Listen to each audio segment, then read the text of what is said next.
All right, welcome to UCAN Recovery. This week we got Taylor. Say good morning, Taylor. How are we doing? Good morning. Before we get into him, if you've not gone to UCAN to check out if you need help with mental health or housing or therapy, drug rehabilitation, Narcan training, check that out. If you haven't seen our partner, Spiritual Warfare Unit, please go to spiritualwarfareunit.com. Click on there and look on struggling. We have people help with clothes and food and baby formula and healthcare and all kinds of stuff. And if you're doing good, you can click on there, and everybody knows somebody that needs help, right? So help us, help them, help you. All right, Taylor, good morning. How are we doing? Thanks for having me. So I appreciate you coming on. And just give everybody kind of a brief overview of what we're looking at on the screen here. Oh, okay. So this is a promotion for my the documentary that is basically I'm the star. You're the star of the show. Yeah, which I hate saying. Right. But yeah, it covers three things basically: addiction, opioid addiction, boxing, and Detroit. So it's going to be airing. I don't know when this show is going to be airing, but it's going to be airing October 19th at the Capitol Theater in Flint. And we're doing a art gala. There's going to be 8 submissions that are accepted, and Families Against Narcotics has put up a scholarship program for each of the accepted artists.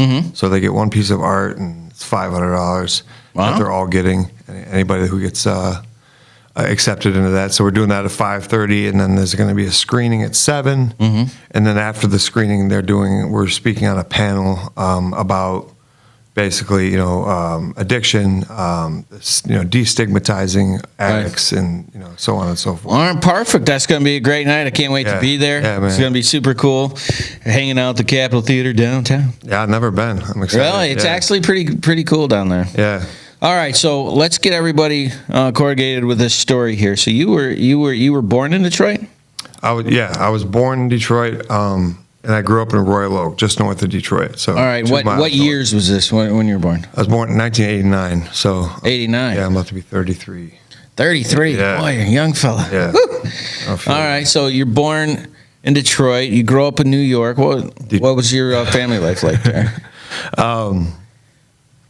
So just growing up, it was basically a normal child. I take pride in the fact that I was like part of like the last non-tech generation. So like, I didn't always I have a 12-year-old now, so she's always on her phone. And I'm always on my phone too. But if I had it when I was a kid, I don't know. So I was always outside playing. I was the youngest of 3 boys. My parents are still married to this day. I'd say I had a very active childhood, kind of a city kid. And well, define active, like sports? Yeah, sports. Okay. So my dad was a hockey coach, and I played hockey from the age of 5 to 13. No kidding. How'd you do at that? I was good, but I wasn't as passionate about it as I was boxing, sure. So kind of fast forward to how I got into boxing. I actually watched. Well, how old are you when you got into boxing? 10. So I watched the movie Snatch had just come out, and. Nice. Brad Pitt's character was really fascinating to me because I'm Irish, and he's a gypsy. I don't think he might not be an Irish gypsy, but either way, how he just knocked people out with one punch. And after you got the crack kicked out of him, and he's just stretchy. Yeah, exactly. Yeah, super. I had being an Irish kid, I was like, man, I didn't know you could do that. Yeah, exactly. So I like that a lot. And then there's another movie called The Great White Hype, which stars Peter Berg. And Damon Wayans. It's a comedy, and I just got into boxing. So your parents were real supportive? Yeah. Okay. My mom was for sure. I was punching something one time, something that was at a birthday party, and I think I was punching like maybe a balloon that was hanging down. And my grandpa, who I idolized and loved, and my mom's dad, he made a positive comment on my form when doing so, and I took that and kind of ran with it. So within a week or two, my mom had looked up for you young kids. There's this thing called Yellow Pages. My mom looked up. They wouldn't know what that is. They wouldn't. Crazy. Yeah, they really wouldn't. Right. Looked up a local boxing gym, and the next day we went, and I just fell in love. And I boxed from 10 to 15. And I when I stopped as an amateur, I was 32-1. So At 15? 32 wins, 1 loss as an amateur at 15. Yeah. Wow. Yeah. 32-1. That's amazing. Yeah. Yeah. And So- I wasn't tall either. I was always short. I was always a shorter kid. I was always fighting. I wasn't allowed to fight kids that were my own age. Right. In the gym. I mean, when I would compete, Wow. yeah, of course. But I was, beating up grown men when I was, 14, 15. Wow. Yeah. So what was like school like? Were you like cool kid, jock? Did you get good grades? Like, I didn't care about school. When I tried, I did really well. When there was incentive. When I found out that my mom was communicating what was going on with my schooling to my boxing coach, it kind of gave me a little extra incentive. right. When I got suspended for fighting at school, I got suspended from the gym. All right, hold on. What happened? You can't just gloss over that. Like, what happened? Fighting in school? Yeah. Just, Someone picking on you, or you? Yeah. You the bully? Oh, someone's picking on you. Yeah. So like I said, I wasn't, tall. I was a real scrawny, skinny kid. And my mom made me play the viola. That helped at school. I showed up in 6th grade, and this kid would always wait for me and mess with me. And Mike Mackey was his name. And he'd always mess with me. And one day I just had enough, Right. And I pushed him, and then I didn't think he was gonna hit me, and he just socked me, and like hard. So we just got into it. It was like 2 cats on a wire. Yeah. He's actually pretty good, but we got broken up by the teacher, sent to the office or whatever, and then I got into another fight like shortly after that. So you're like 12 when this started. Yeah, 11 or 12. Yeah. And, So did that get cleaned up, or Yeah. you made a statement and they left you alone, or? Yeah. Okay. Yeah, that was all I needed to do. All right, cool. So you're 12, 13, 14, 15. You're knocking guys out. You're doing school to stay out of trouble. And what happens then? You finish being a doing the 32-1, and did you go pro? So no. So kind of backtrack. I started smoking cigarettes when I was like 9 years old. Wow. Yeah, like I got into it. I saw. How did that start? I saw the movie Half Baked, and Okay. I went outside and rolled up grass, and I was like 8 or 9. And I rolled up grass, and this is just to get you kind of an insight on my Mindset. frame of mind. Yeah. I rolled up grass in like a newspaper and tried to smoke it. Okay. And thinking that it would make me feel some type of way. Yeah. I would get into my parents' liquor. All around 8, 9. I was more attracted to doing bad stuff because my older brother, Colin, who's 4 years older than me, had a bunch of friends who were all trouble. Okay. They were all troublemakers. Colin wasn't so much necessarily, but Yeah. all of his friends were, and they were the cool kids, and they were course. cool, and I wanted to be cool. So, Yep. I did what they did, And getting a little brother drunk's funny. yeah. And not only would I do what they did, I would up the ante. So we fought a bag of weed and an empty pack of cigarettes one time when I was like 9. Where the heck did you find It's on it? the street. Yeah. Someone just left it Yeah, there. it's just on the street. A dime bag of weed. So I called up my brother's friend, and told him we found what we found, and he was over within 15 minutes. And she showed us how to smoke it, and I got really, really high, and I got freaked out. I thought I was going to get caught, and Yeah. but like that line had already been crossed. Yeah. So it was something that I had to deal with and keep in. Not tell my parents, and not tell just keep. So was that something that you were hiding even back then? Yeah. Wow. Yeah. So by the time I was in 7th grade, I was smoking weed probably like 4 or 5 times a week. Where'd you get the money?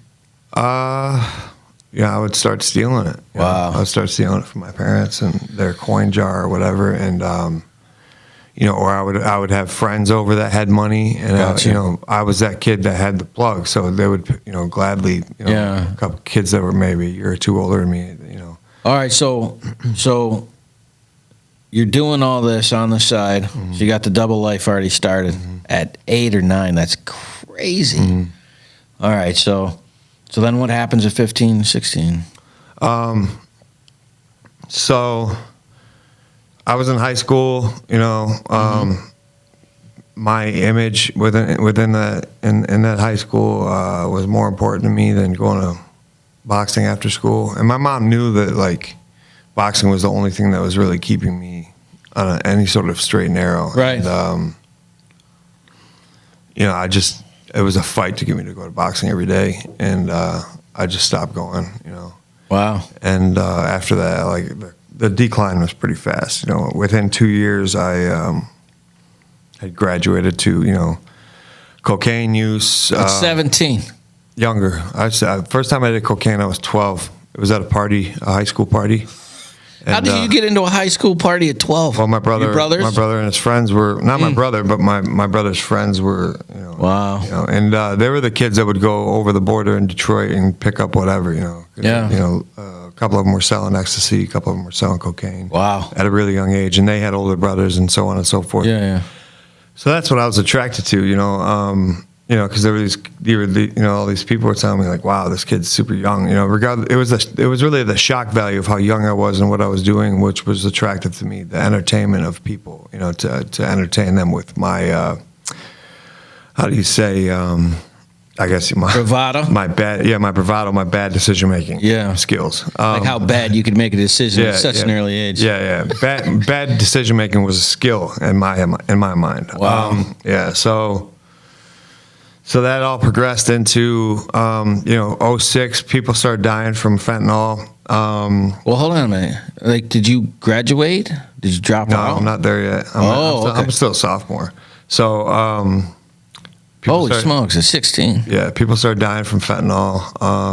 One of my brothers, the one that I looked up to the most, the toughest kid around, he was this half native, he was like native black and white. This kid Blaine. Just kind of paint a picture of what he looked like. A real ball of muscle type of kid. Yeah. Super mean, bullied everyone.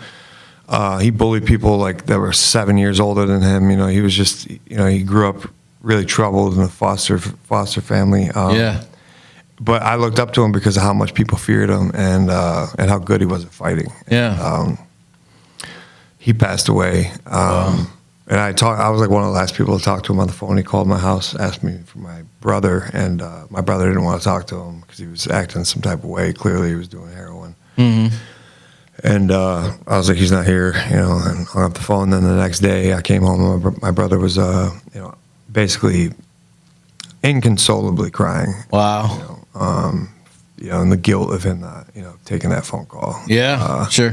So I vowed that I would never do heroin, but within 6 months, you know, as things go, like with an addictive mind, you know, I use substances to feel different and to feel better, and then, you know, the substances make my life feel bad without them, so I just continued to use them, and they stopped working, so I had to graduate onto something stronger. Right. And it's really also a reflection of how I really internally felt about myself, because I did have a good family, so there was a bit of morality within me that I think, you know, my subconscious knew that I was in a lot of trouble. So Gotcha. like, but you know, I used it a few times, and then, you know, I was snorting it at first, and then, you know, I was dealing with a couple of court cases.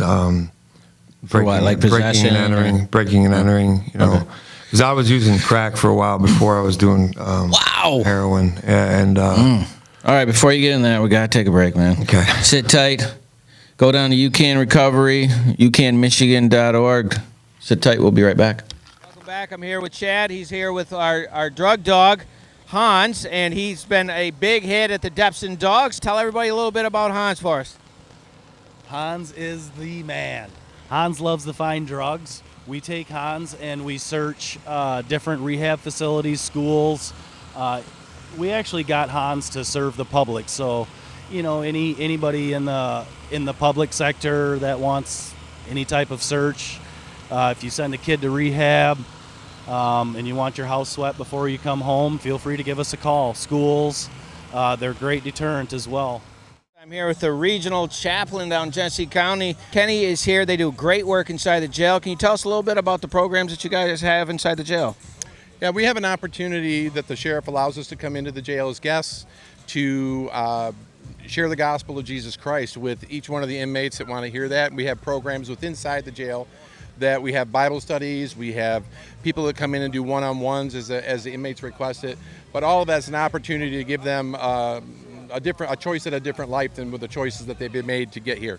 Outstanding, and they're one of our partners in the community to help people who are one of the people that help win, help us, help you, help those people around. I'm here with AJ. He's one of the committee members from Back to the Bricks. How do you think it's going today, bud? Good. Yeah, I mean, everybody's here. Everybody seems happy, and we're doing it up in Flint just right. Yeah, it's been a really good time. We're right by the jail, hanging out with some been very cool cars. And right to our left is their son was a deputy who had passed away. And so what they do is they have his car come out and they show it off at the different shows. We're sitting down here with UCAN and Reach the Forgotten, Spiritual Warfare Unit, and Deps and Dogs, and Back to the Bricks, of course, with the cars, because you guys are the cool kids. We try. You do it good. All right, we'll be around. Perfect. All right, welcome back to UCAN Recovery. I am here with Taylor, and he was just giving us the rundown on his crazy and wild upbringing that he chose to do, and getting in with his brother's friends and acting crazy and thinking that's the way to go, and kind of tossed away, a good boxing start, right? Mm-hmm. So you're doing. So I want to get this right to make sure I have this right. You're doing, by 17, you're doing heroin, cocaine, crack, weed, alcohol. Mm-hmm. At 17. Mm-hmm. Okay. You said you had a couple of court cases getting busted for B&Es. Mm-hmm. Okay. And you were just breaking into people's stuff to sell it to get drugs or what? Mm-hmm. Yeah, exactly. All right. So that's where we ended off. Yeah, so... how did the court cases go? Not well. Did you go to juvie? Well, yeah, really well. In hindsight, yeah, they went well. Yeah. They went great. So, at this point, I got expelled from school for truancy. So I'm 16 at this point, and I got sentenced to a rehab facility. Well, my family had an intervention on me first, and then well, what was that like? Awful. My grandpa, who I mentioned previously, was there, and he was like the reason why I stayed and sat down, and my whole family read me letters. And wow. Yeah. So that relationship between you and your grandfather, what made it so close? Like, what was it? A lot of people always told me that I was a lot like him. And he was very well respected in the community. He was a baseball coach for a long time in Berkeley, and everyone knew him. He was All-American in high school. And, wow. He was hilarious too. Super funny dude. And I loved him to death. He would come up to when he knew I was struggling really bad. He would come up and visit me at work when I had a job working at Einstein's Bagels on Woodward. Mm-hmm. And he would come, hang out with me and talk to me and whatnot. But he was there at the intervention. Okay. After that, my mom had worked something out with the PO to get me to go to this juvenile/treatment facility up in Bridgeport. Okay. It was called Kairos, and I went there twice. I was 16 the first time, 17 the second time. What was that like?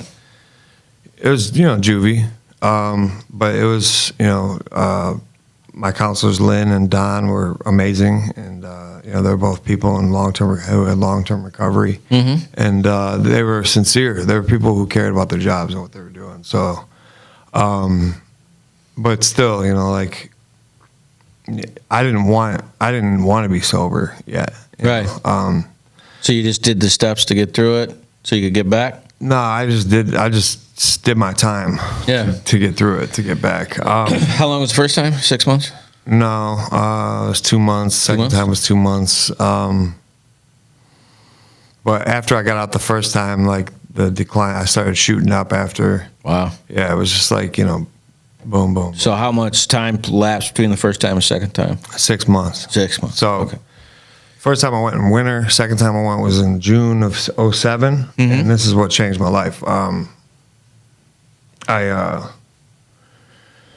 went there. Basically, I came home one day after a long walk. I walked back from Detroit. I grew up on 10 Mile and just, the border's 8 miles. So, but I had to go diagonally a few miles east to 7 Mile, and I walked back, and it was the summer, and I was I got home, and my mom was just torn to bits. She knew I was using again, and I just looked at her and I said, I need help. It was the first time I ever really asked for help, so I kind of opened the door for that. And then I realized that, like, I don't know whatever it was, I had a moment of clarity, and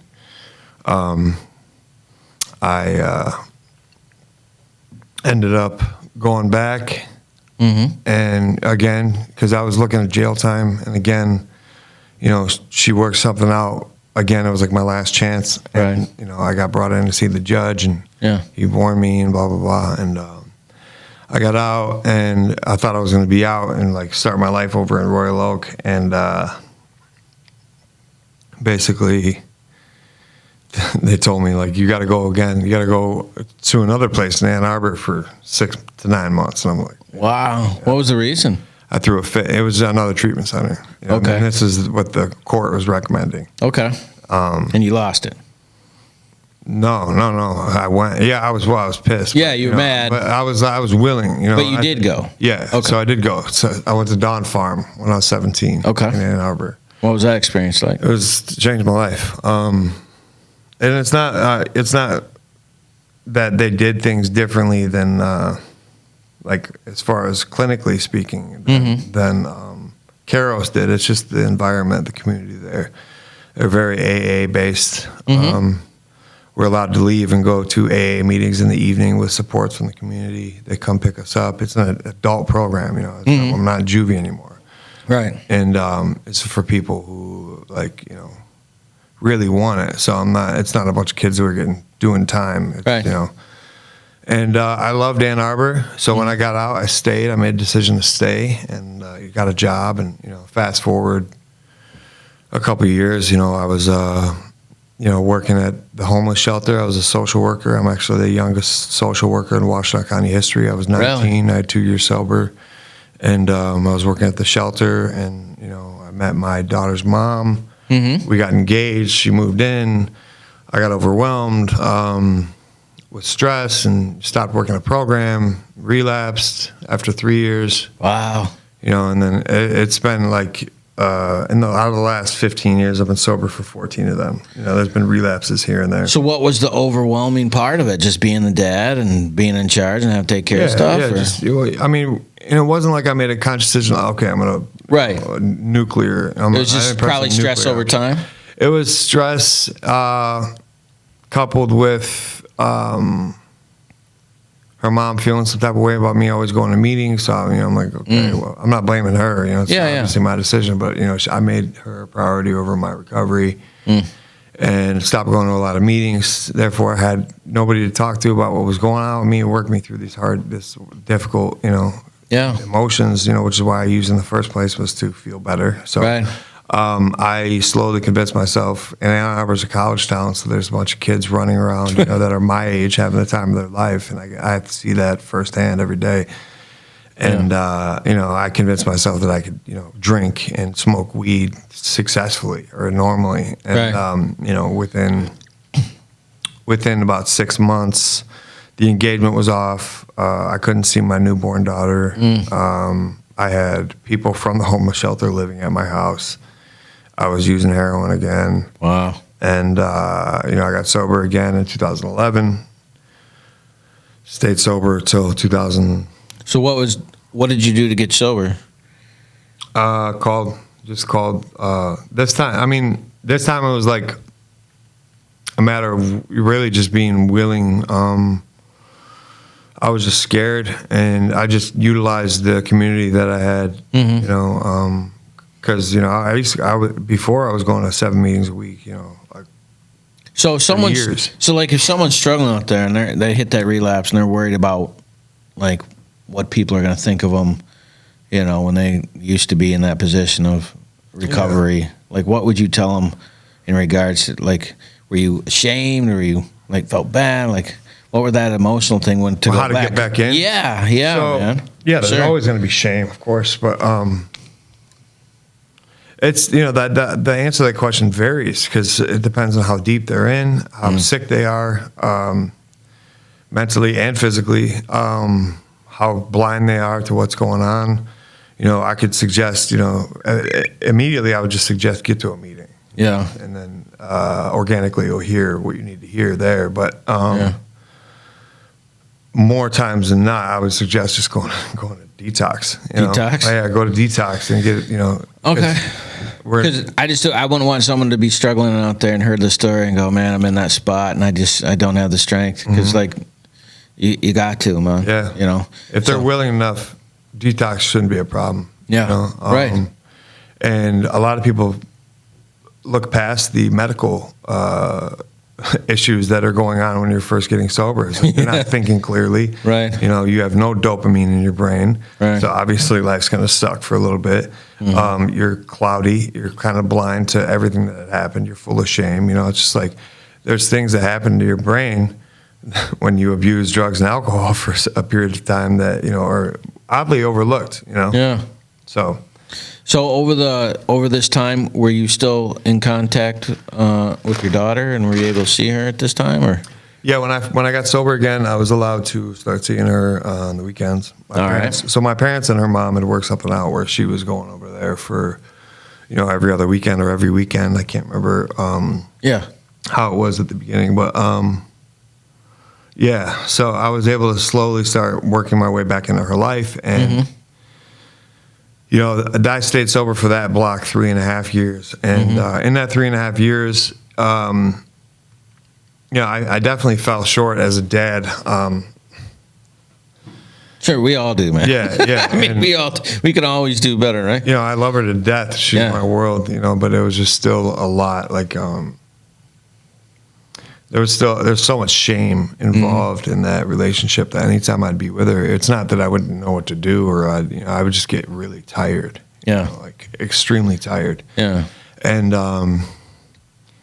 then I started to notice I was getting tired all the time for no reason. And this is when, 2015? That was 2013. 2013. Okay. And I went and got my blood checked, and turns out I had hepatitis C. Wow. And I had hepatitis C since 2007 then. Wow. Because I remember at the time I was sharing needles a lot with people that,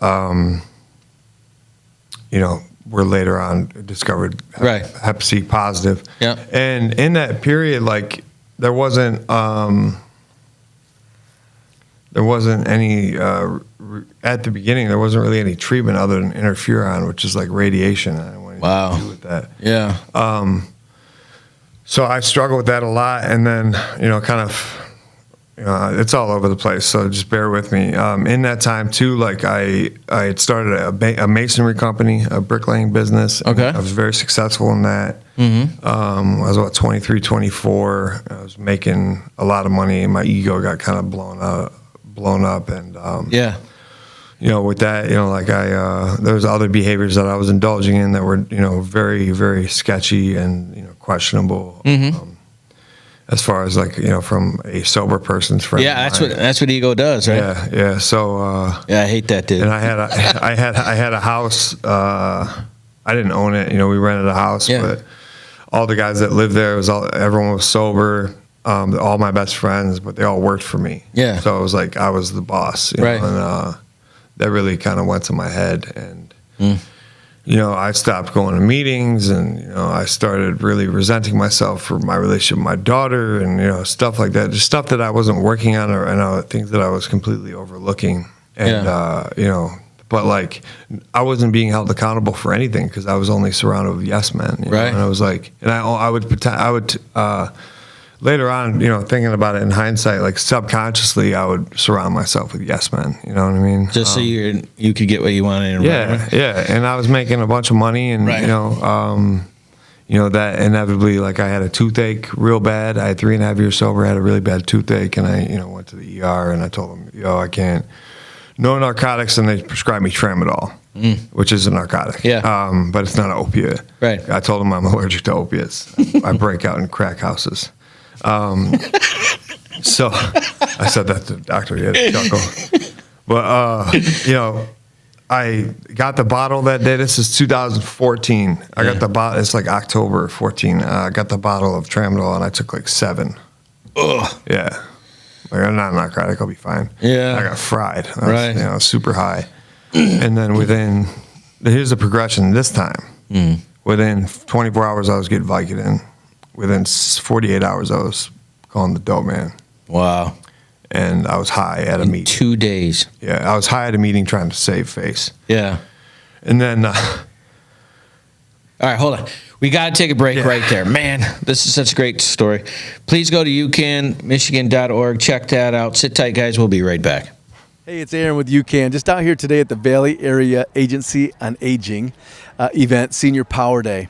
It's been really cool. We haven't been in the senior world very long, and I know it always plays a part in our world. So we're here today to connect with that senior community and kind of talk about the proper use, misuse, storage, and disposal of medications, making sure that they're not only are they using them as prescribed, but also disposing them as needed. So we're also bringing a multitude of services here that I'm looking at that allow us to connect and expand on our senior care initiative. So it was twofold: share some information with the seniors that were out here, but also make some connection with those who are servicing the senior community to be able to expand our network of our senior initiative and make some connectivity. So we've met the folks from Valley Area Agency on Aging specifically, have some cool ideas already to work with them. We'll talk to McLaren and Genesee Health Plan as far as the Medicaid sign-ups and things like that. Veterans are here. The Genesee County Services for Veterans is here. So really have some great connectivity going. Good start to our senior care. A great day here. There's a lot of people here. There's been probably 200 to 300 people here. We've been here since 9, so it's been a rewarding event. Most people do look at our table and say addiction and don't look, but there's been those handful that do come over to us and say specifically, hey, can you come to this event, or can you come speak to us here or there? And that's kind of what we're after. We're really after the focus on how we can continually expand our reach into this community. So it's been a good day. We look forward to continuing the rest of the day, and we'll circle back again another time. Thanks again. All right. Welcome back to UCAN Recovery. This is Isaac. I'm here with Taylor, and we were just talking about his stories, but we have our third section, which is called our gem session. We're asked for a funny gem story from our guests. So do you got anything for us?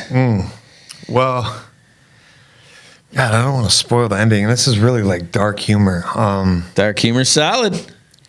So I lost my last fight. Yeah. Right. I'd never been knocked down in my life at this point, and I got caught with a perfect punch, and it was for 2 national titles, biggest fight of my career. And it was a 3-2 down the middle, and next thing I know is I'm like walking to an ambulance. Wow. Yeah. Did you see the Kamaru Usman knockout when he got knocked out his last fight? I don't, but I'm going to check it out. Anyways, he's same thing. Never been hurt ever, and he got caught right in the same spot that I did, right above on the tooth line, on the top line of your jaw. Okay. And I've overdosed, which I'll get into shortly. I've overdosed 4 times. And getting Narcan is one of the most terrible feelings you'll ever experience. That coupled with the shame and confusion of what's going on. Yeah.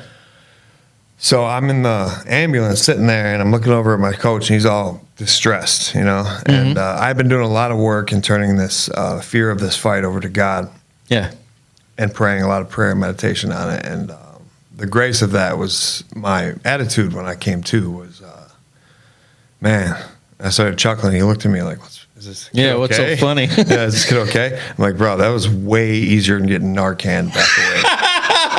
If you have to pick between Narcan and being knocked out, you're like, I'll take the knockout. Yeah, because it's you kind of float back into consciousness. You're like jabbed with and cops are all over you. It's like, yeah. So that is actually a great story. Thank you for sharing that. It's so funny. The comparison is perfect. All right, so we were just getting into your story. You're just about ready to get back into boxing, right? Yeah. So, all right.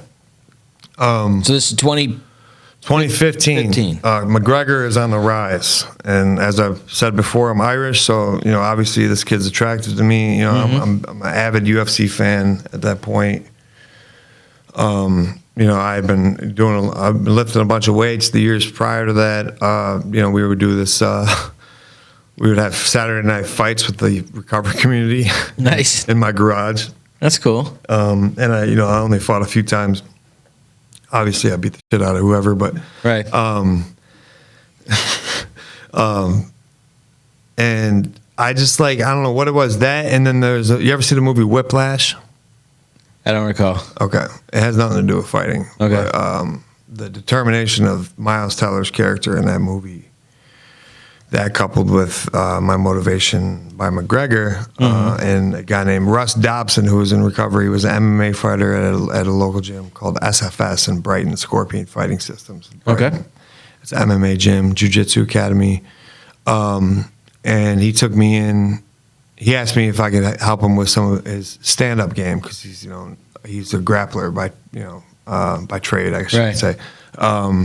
So I'm like, yeah, sure, whatever. And mind you, I hadn't competed or done anything in over 10 years. And, I had said I had hepatitis C before. Mind you, I just previously 6 months prior to that, or maybe even less, 3 months prior to that, I was approved for the scholarship program called this treatment called Vicarapac. Okay. Which is like Harvoni. You take 5 pills a day for 12 weeks, and it eradicates the virus from your system. Okay. So I got cured of hepatitis C. Nice. So now I can fight. Yeah. Which was always something like after I'd found out, like, because I'd always wanted to kind of revisit that, but it's a big thing, that much time off and sure. Age and experience. Yeah. And me, like, that coupled with like my expectance of performance is, whatever. So, anyways, I'm helping Russ out, and beating his standing up. Mm-hmm. And then he's like, all right, let's do MMA rounds. I'm like, all right, fine. This dude takes me to the ground in like 15 seconds and like just, ties me up like a warm pretzel. And,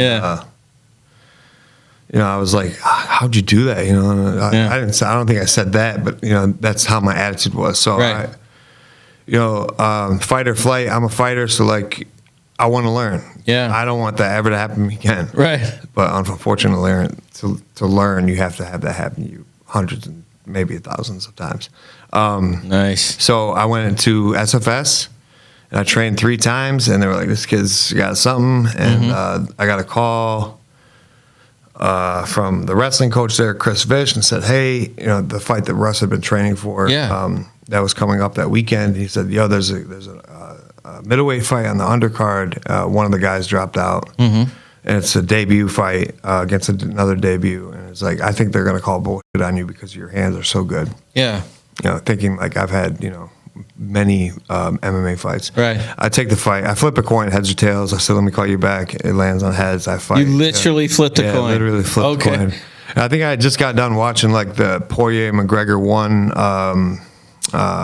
press release or something like that. So I was like all fired up, and I called him back. I'm like, all right, let's do it, bro. If I'm going to do this, I'm going to just do it, whatever. So the fight was at the EMU Convocation Center, and the kid's name was Grant Cashman, who ended up becoming the WXC middleweight champion like later on in that year. Wow. As an amateur, and this kid's a zombie, dude. I beat the shit out of this kid for the first 2 minutes. Like I dropped him. He was drunk, trying to chase me around, doing everything he could to get me to the ground. I didn't know any wrestling. I didn't know how to shrimp. I didn't know how to do any of I didn't know how to pummel. I didn't know how to do any basic fundamental entry level wrestling at all. Yeah. And he took me to the ground, and I looked like a fish out of water, and I'm exhausted. We're going to the second round. He knows he's got to get me to the ground now because the last minute of the first round, I was just on the ground, helpless. Yeah. And, he ended up TKOing me because he put me in a position called a mounted crucifix where he's got both of my arms trapped. Oh. He's just hammer fisting me in the head. I'm literally looking at the ref. Yeah. Like I can't get out. Right. And the ref just begrudgingly calls the fight off. But the next day I was in the gym training and training jiu-jitsu, and 8 weeks later I had another fight. And that's where I met Mike Ramsdell, the director of the documentary, a good friend of mine. And I had been training nothing but jiu-jitsu, and I took another fight in Heartland 8 weeks later in May of 2015, and I won by triangle choke. So it was Okay. the same type of, beginning, and then he took me to the ground, and then I choked him out. So you had enough, you yeah, knew. yeah. Okay. So that kind of started that spark had been lit again, and then I fanned it, and SFS is an MMA gym. I want to be a boxer, so I stayed there for a while. All the while, like on the side, I had a few relapses. Staying sober, that summer, I had a really bad relapse where I was heartbroken. Yeah. I was with a girl in recovery. She started dating another guy in recovery. I was heartbroken over her. I didn't want to be around him or his friends. Blah blah blah. And then the support system. Yeah, my support system got all tainted. I wouldn't say anybody did anything to me. It got tainted for me. Yeah, it was your choice. Yeah, exactly. Yeah, I got you. So I ended up taking all my stuff, all my gear, my equipment, my business stuff, and going out to California because apparently that's where life is better. You just decided California. It's the farthest way away. My buddy lived in Santa Cruz, and I don't know what I was thinking, dude. I think I had already started using it at that point. And I ended up I went out there with 15, 16 grand that I'd saved up, and it was gone within a matter of 2 weeks. Wow. Yeah, I was using, cocaine and heroin and pretty steadily, and I ended up homeless in San Francisco. Yep. Fast forward another year, I had been sober on and off. What year is this? 2018? 2016. 2016? Okay. I had my first overdose the summer of 2016. So that was the summer of 2015, and then summer of 2016, I was, staying sober for, 2 months, 3 months at a time, weak relapse, come back. So what were you doing? During Heroin. that time? No, I know, but I mean, what were you doing for shelter and food and survival? Honestly, staying with, God, where was I living at that point? Staying with friends in recovery, and then when I would, friends in recovery. Oh, okay. And then when I would go out, I would, just kind of float around until I could, stay with somebody else. Gotcha. But in 2016, I overdosed, and I ended up, calling James Gray, the owner of SFS, and asking him if I can come stay with him, and he's out in Fowlerville. Okay. So I moved out there, lived in his basement for a while, and ended up coaching boxing over at SFS with the boxing coach now, John Chalbeck, and me and him were coaching boxing there, and I was training there and getting ready to make my pro debut as a boxer in November of 2016. I turned pro, and I was training a lot, but I wasn't sober. I was drinking every now and then. Yeah. But I was trying to it's a really, really fine line. It was only a matter of time before I, Yeah, you've been skating on that race. Yeah, before I start, aggravating that compulsion. Well, listen, before you get in this next part, we got to take another break. It's getting good. Everybody sit tight. We'll be back with Taylor in just a second. Bye.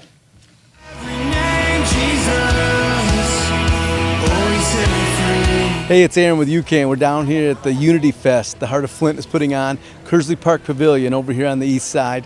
Doing a lot of great things out here with a lot of great people. There's all types of vendors, people giving away food and water and clothing, just a lot of resources for the community. UCAN's out here, and we're talking to a lot of people already whose loved ones have been afflicted by the disease of addiction. So we're able to get our information out, hopefully be able to provide resources to those folks in the future. There's freedom in your name, Jesus.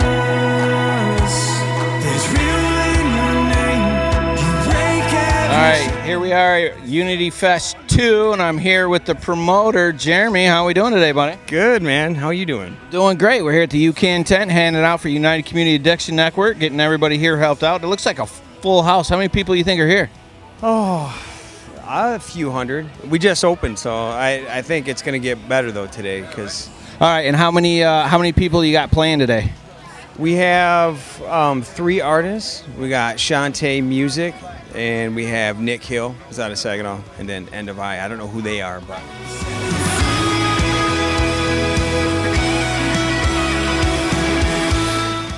All right, welcome back to UCAN Recovery. We're here with Taylor, and we were just finishing up getting ready to get into boxing. And you were just getting ready to turn pro, and this is when? November 16, 2016. All right, so you've been. It was 3 months exactly from my overdose. Wow. Yeah. All right. So I fought a guy named Michael Ship, and I'm not training in Detroit yet. I'm still training out of Brighton. Yeah. And I knocked Michael Ship out in the first round with it was a beautiful combination. I slipped his jab, came under with an uppercut, and then landed a hook and a right after. So it was a 3-punch combo that all together. I think the uppercut knocked him out. The two were for good luck on the way down. Good measure on the way out. Yeah. Okay. And then I had another fight in Columbus, fighting a dude from Columbus in the week of the Ohio State-Michigan game. And that ended up being a draw. Wow. It was 6 days after my first fight. I had been drinking that whole weekend. And, if you get a draw in somebody's hometown, that means you won. So, I had been a pro boxer for 2 weeks. 1 week, I had already 2 fights. And then I had another fight. My third fight was in December, that following December. And it was in Detroit, and I knocked that guy out with a liver shot in like 90 seconds. Wow. Yeah, and then, excuse me. And I used that night after that. Like, wow. Because it was at Eastern Market, so I just drove up 75 to 7 Mile and went to the little after party with a bunch of drugs in my pocket. And that compulsion didn't stop for 3-4 months. And I had, at that point, I think I went to Brighton Recovery Center. And I had already been back to Dawn Farm once in 2015, so this is my third or fourth, well, if you count Carol's, 5th treatment center. And after I got out of there, I had another fight and knocked the kid out in 50 seconds. And so at this point, I'm 4-1, maybe 3-1. And then I'm 3-0-1. So one draw. I'm sorry, still undefeated. And that June, I'm back in. I'm in transitional housing at this point, and I ended up relapsing and overdosing again. This is a really bad one. It's the one that's talked about in the documentary. Yeah, I was found in a field in Detroit, without a shirt on. This lady. It's a block where nobody's left. Yeah. But there's always the old school. There's an old school couple on one of those blocks. Been there 50 years. Luckily, this was right out by their house, and Wow. she was outside. It was just getting dark. So if I would have done it an hour later, she would have never found me. Wow. And apparently, somehow I had walked. I got out of my truck and walked 100 yards and just passed out in this field. Fentanyl overdose, really, really bad one. Wow. I'm pretty sure I was dead on that one and the first one, and, or DOA, dead on arrival. Yeah. And I got revived, and every time I overdosed, my mom, I'd always wake up, and my mom would be at the foot of the bed. And mind you, my mom was hesitant about going out of the country because she went on a vacation with my dad, and she got the call from Detroit Receiving. Wow. Right when she landed back home. Wow. That I was in the hospital for an overdose. So after that, I went and stayed with my brother for a while, and we went to Florida that weekend, to spread my grandmother's ashes. And so I'm sorry, that was my third overdose. Yeah, because I had overdosed. Recently that year too. Yeah. And timeline's still basically. Yeah. Okay. So we're in 2017 now, summer of 17, and. Is when things start to really change. So I go to Florida, and I'm broken. I kind of feel how I felt when I first got sober, willing. I was willing. Yeah. And my daughter was there. We took her to Disney World. Mind you, throughout all these relapses and overdoses, they're very short. other than the one when I ended up in California. Yeah. They're very short, so like they're super discreet. She's super young, so she doesn't find out about them. Obviously, Right. Why would you tell your kid that? Yeah. Or why would you tell your granddaughter that your dad is Right. So she was there. That was an amazing experience. It's a great trip. I got back. A guy named Phil Iwata, who was interested in signing me for him to be my manager, hit me up, and I went over there. I signed a 3-year contract with him, and then I got hooked up with Jackie Callan. And Jackie Callan was James Toney's manager. The movie Against the Ropes is about her. They call her the first lady of boxing or the queen of boxing, one of those two. And she took me out to, mind you, I have like 4 weeks sober at Right. that point. She took me out to Wild Card Gym in California, where Wow. Pacquiao trains, Freddie Roach's gym. And I go out there, I spar with some big names, and I do pretty well. And my boxing is real like sloppy at this point. I'm all heart and power, Right. and athleticism. But my technique is very, very sloppy. And there was and Phil's out of Detroit, so when I got back, I started training out with Phil at Phil's gym. And he's not my coach, but he ends up making a few guys were my coach at that point. A guy named Harberto Ayala, who's been in the game for a long time, and then I ended up landing with Marlon Thomas, who was a Kronk original out of Detroit, who was featured heavily in the film. And by April of 2018, I was coming up on a year sober. I won the state title at Motor City Casino. I think it was 6-0 at this point. And then I headlined my first show at the Athenaeum, and the show was presented by Thomas Hearns and Jackie Callan at the Athenaeum Hotel, and it was a main event. And then 2 weeks after that, I fought Rocky Smith at the Motor City Casino again. So I'm 8-0. And that's when I broke my hand, so I was out for a little bit. And then, just a fast forward, because I know we got to... Oh, we're all good, man.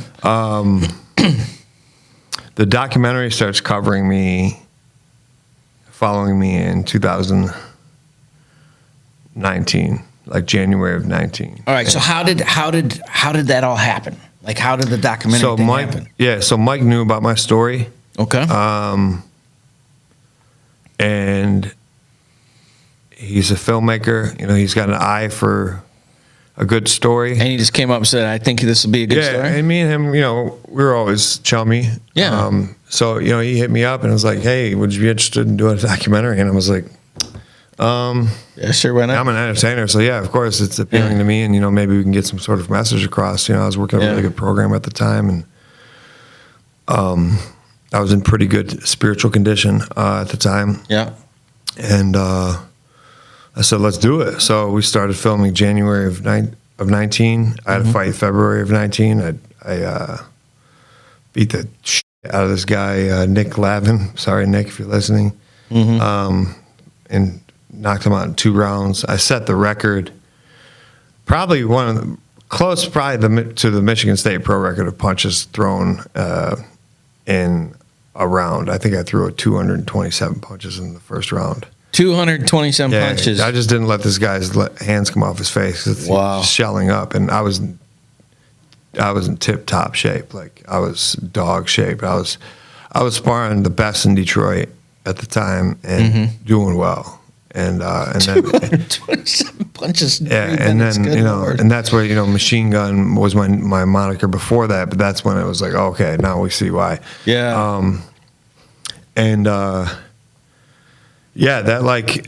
That coupled with the fights before that, that started giving me a name in Detroit, and who I was training with was a pretty well-respected ex-boxer in Detroit, and he's a big name.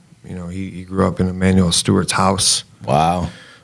So there's so much boxing knowledge being thrown around me, so much good experience being thrown at me. My technique and my skill level was just better than ever at the time. And he starts following me through the the training process. I'm getting ready for a specific fight in June of 2019. The original opponent got hurt. And then I don't like to take easy fights. So I had this guy I was eyeballing this Ukrainian guy, Lubomir Pinchuk. And we ended up fighting June of 19. And 2 weeks before the fight, I relapsed on kratom. It's so embarrassing. So, for whatever reason, it gave me a bunch of energy. And that day, I had the best sparring session of my life. Wow. I sparred 2 undefeated pros, and I stopped both of them back to back. And I was like, I got to recreate that, 'cause Right. that's what I need, But Monday happened. Tuesday, I took it again. Wednesday, I took it again. I was still kind of functioning in training. Yeah. Thursday, I was burnt out. Friday, I was burnt out. Just couldn't stop taking it. Saturday, Sunday, Monday. Now we're in the week of the fight. Now I'm feeling sick if I don't take it. Yeah. Tuesday, Wednesday before the fight, for whatever reason, my coach is a little crazy, and at the time, and he elects to have me spar some. You're not supposed to spar that close to a fight. Fight's Friday. Right. He has me spar 10 rounds with 2 different guys, and Wow. I got the beat out of me. And I was already overtrained, undernourished, using, sick. So, but I have the documentary crew following me around, and Right. That's not covered in the documentary that I was doing that, because kratom is not. I'm not super high. It's more of a medication feeling, but I just wanted the energy that I had on Monday, but now I'm stuck in the process. And Right. this guy that I was fighting had 450 amateur fights. He's a Ukrainian national champion. Wow. He was 11-1 as a pro at the time, I think, and or maybe 10-1. I was 9-0, and it was for the WBC USNBC title, which is a big title. And it ended up being a 10-round draw. Wow. I think I won. I think I lost the fight by a round, if you ask me. But I started off strong. It was some of the best I'd ever boxed, and it was all just because I was I don't know, for whatever reason, I'll perform really well on days that I don't really feel good, because I know in my mind I have to work extra hard. I have to work hard. Right. And that's always a problem of mine. It's I only want to do the bare minimum. If I can get away with something at bare minimum, I'm going to do it. I think that's a human problem. Yeah. Okay. So, but going into that fight, there was none of that. But by round 6 or 7, I had no gas. Yeah. It was gone. I was burnt out. I was so badly overtrained for that fight. Looking back when I watch the documentary, I see how unhealthy I look. Ended up getting lucky with a draw. If you ask me, because one of the judges had me winning by 1 round, one of the judges had me losing by 3 rounds, and then one of the judges had it a draw. So it was a majority decision draw, and I was devastated. It was all my fault. I blew that. I scuttled that boat. It was my fault. Yeah. I could have won that fight easily. Well, not easily. The kid is super tough. We went 10 rounds, and I hit him with some shots.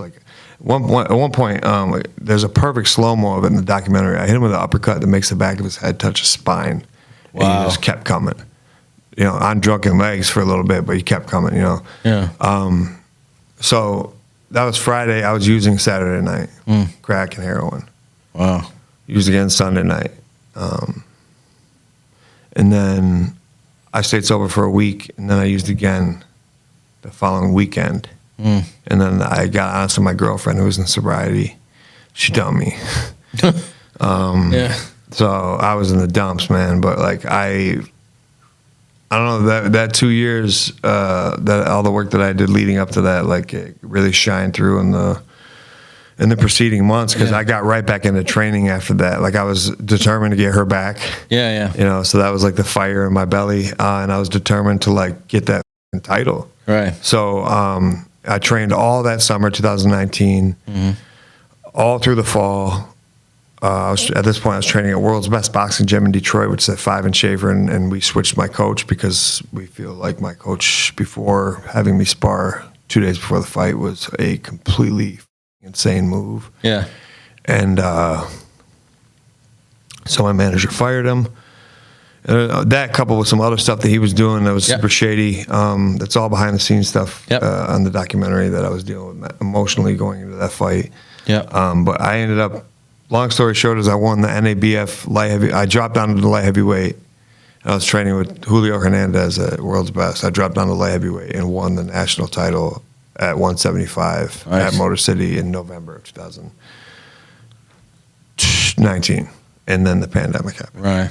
So, first of all, this story is freaking awesome, right? Because of the constant comebacks. The thing that I like about you is your tenacious attitude. Like, you keep struggling, but you keep trying, and you just don't quit, right? And that's what makes this a great story. So if I was to ask you, like, this whole experience, life experience in the boxing and all the things, what is it that you want people to take away from this that when you get done watching this, you hope they see when they see this movie? Like, what is it that you're hoping it is? That heroin addicts aren't the dude you see at 8 Mile and 75 holding up a sign, you know? Yeah. Or like, what's a cross section across street out here where you see guys doing that? Center and 69. Center and 69 holding up a sign. We're not that. You know, that's that could be a phase. Yeah. That we're going through. Yeah. Like all teenagers do. Right. But like, you know, what I want people to see is like, there's a stigma attached to that, and with stigma, it's like that enables it to be considered like a criminal thing. You know, it's not. It's a medical thing. I wanted to stop my whole life since I was 17. Well, not my whole life, half my life. I wanted that first admission I told you about. I said, "Mom, I need help." That ever since that day, my whole deportment shouted that I don't want to use drugs anymore. Right. I hate who I am when I'm on them.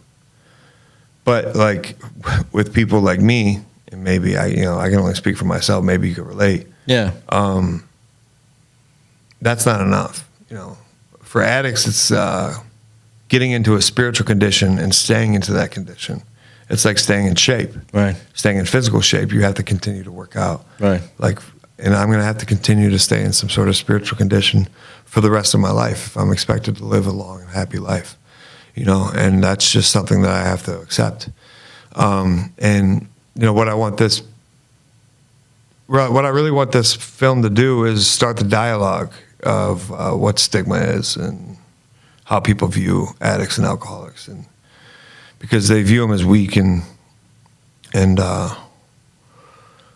you know, just a certain type of way, but mainly weak. And you know, everything about this film is me not being weak. You know, right? Because I think people see addiction as a place to say that I'm better than that person, right? That makes them higher, and that judgment makes people struggle. And I think no matter what someone struggles with, drugs or alcohol or obesity or whatever, like that judgment of other people. If it was you in that scenario, you know, how would you want someone to respond to you? Right. And what could you do to help those people? Because they're still dads and they still have kids and they still have lives and they have parents and people love them. Yeah. And they're not throwaways and they're not useless. And, you know, that's why we do what we do. So people can, one, you guys get to see you have purpose because you do, you matter, and people can see that too. So yeah, I think what you did is amazing. I want to thank you so much for coming in. You did excellent work. Thanks. Taylor, I look forward to the video. We'll see you again, brother. Appreciate it, man. This is your first time at UCAN Recovery. We appreciate it. We'll see you next time.